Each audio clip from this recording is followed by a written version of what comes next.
So I have to go and pick someone up from Cancun airport. And if you want to hear a funny-ish story about Cancun airport, basically, if you pick someone up from Cancun airport, you're not allowed to go into the arrivals area of the airport, right? Like, obviously, I don't mean like the baggage claim, but like the arrivals building. You have to wait outside the airport. The only people who are allowed in that area are taxi drivers, people selling airport transfers and tours and so on. So I found that kind of weird because, you know, considering all the sketchiness in Cancun, there's a lot of people that just want to rip off tourists and charge crazy prices, and yet they're allowed in the airport. But if you've got a family member that's picking you up from the other side of the world, you're not.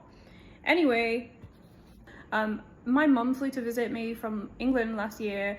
It was last October. I got to the airport thinking I could go in there, and the security guy was like, no, you can't.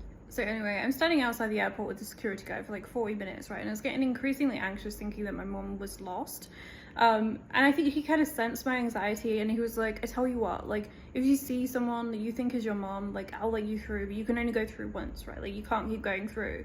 So I'm like, okay, like, I appreciate that, thank you. And like another 20 minutes pass, right? And then I see this lady in the distance wearing like a turquoise short shirt. So I say to the guy, like, I think that's her, I think that's my mom. And he's like, are you sure?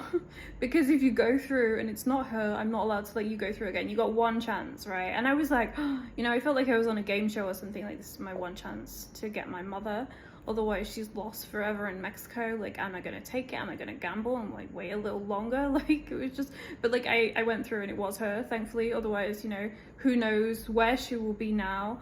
But I just found that really funny and really bizarre. Like, you've only got one chance to go through, otherwise, you know, tough shit. Like, you see her later and you know it's her for sure, tough, you're not going back through. Just